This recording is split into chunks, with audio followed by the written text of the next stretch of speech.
Hey guys, this is Starry and welcome to this Rage Tank Loadout video. Now this video is going to be taking out how I've done my power points in the loadout and the reason why I've got those powers for. Now the loadout I've used, I've tried, tested, and it works really well for me, and you know, I want to share it with you guys. So let's get straight going and go right to the power points. So first of all, in the anger tree, we have power points in Rage Blast, Relentless Anger, Violence, Channeled Hate, Without Mercy, and Eviscerating Chain. In punishment, we have Rage Bringer, Severe Punishment, Eerie. And now with that, it gives us a lot of power points left over, but we can use it in the iconic to bump up our innates, well, just bump up our innates in total. So I put power points in Nano Weave Armor, Powerful Resistance, Intimidating Gaze, Wisdom of Solomon, Miracle Worker, and Empathic Healing.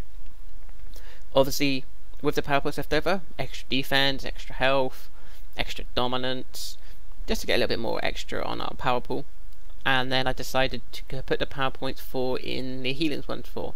You can put them in the DPS if you want to do a little bit more extra damage, but I decided to put them in these two for. One, because with the loadout, there's I'd say you're capable of a lot of self-healing, so I just wanted to get that little bit extra critical healing chance and critical healing magnitude, just to help out with the healing side to the tank loadout. Okay, so now to the loadout. So from left to right, I will go through it, and then I'll explain the reason why I have them for. Rage Bringer, Without Mercy, Violence, Severe Punishment, Eerie, and Eviscerating Chain. Okay, now Rage Bringer is pretty much self-explanatory.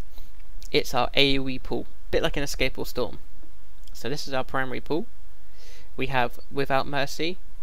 Now the reason why this is really good for is it's not just an AoE pool, it's also an AoE ad control.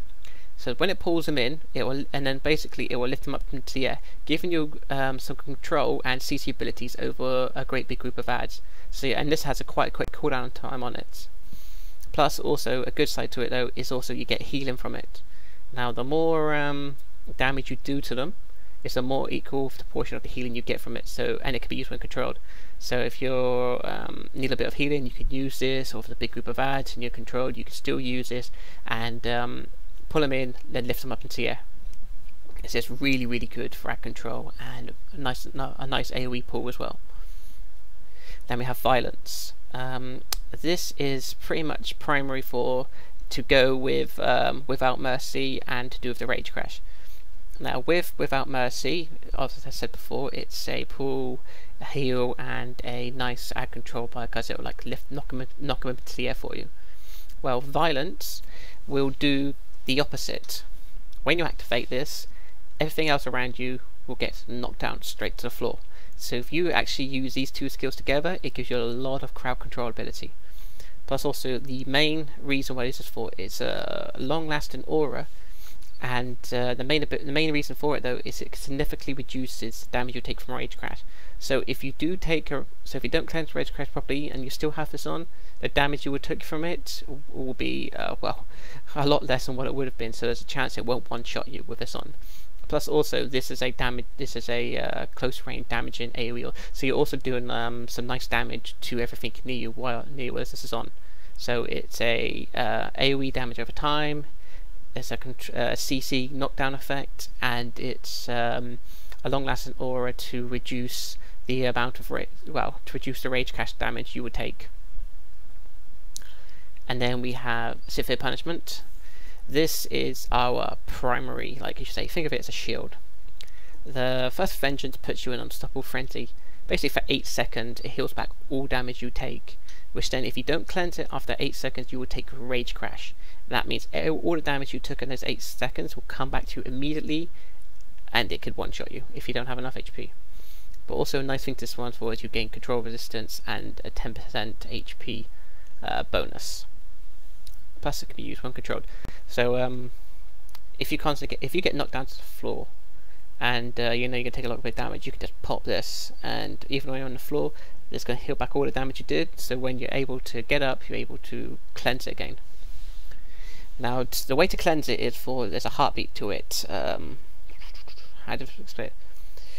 It's probably like about 6 or 7 seconds into it for the heartbeat will start pumping really, you'll hear the noise going really fast.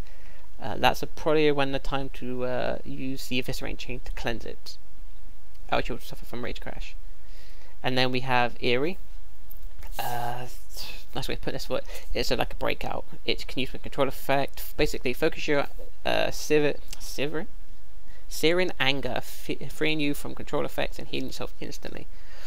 Basically, if you get knocked down, stunned, or anything like that, you can use this, free yourself from the control effects, get a lot of healing, and it will also provide control immunity to you and 7 other group members. So it's a nice group skill as well. And then we finally come to Eviscerating Chain. This is a very important skill if we don't want to die. This is our Rage Crash Cleansing skill. As I said, when we activated Severe Punishment, about 6 or 7 seconds into it, when the heartbeat's really getting noticeably fast, we want to pop Eviscerating Chain to cleanse it. Else if we will suffer Rage Crash, and there's a good chance we can get one shot from him out. It depends on how much damage we took. Also, good to this one though, is that it's also a finisher. So when the boss's HP is below 35%, they're going to take some nice damage from this. So we're also going to be dealing a nice bit of damage to the boss when we're cleansing ourselves.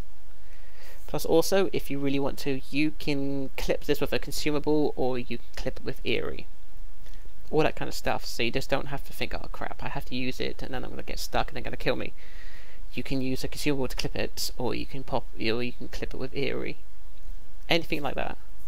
So this is the loadout I use. It's a lot of ad control, some healing.